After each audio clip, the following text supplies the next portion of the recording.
You ask Tiger to solve. This deals with linear equations with one unknown. The final result is x equals 52. Let's solve it step by step. Group all x terms on the left side of the equation. Subtract 1 over 2x from both sides. Group like terms.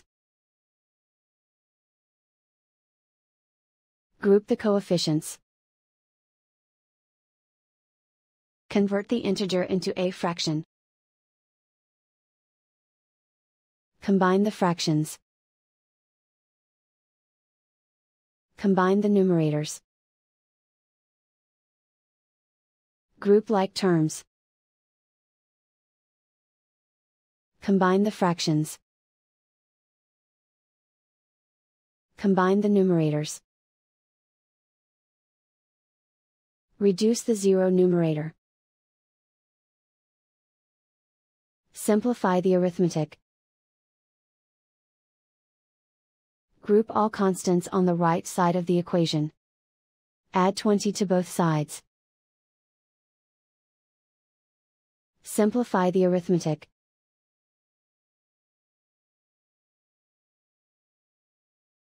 Isolate the x. Multiply both sides by inverse fraction 2 over 1.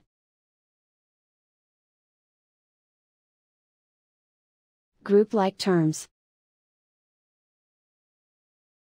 Multiply the coefficients. Simplify the fraction. Simplify the arithmetic. And so the final result is x equals 52.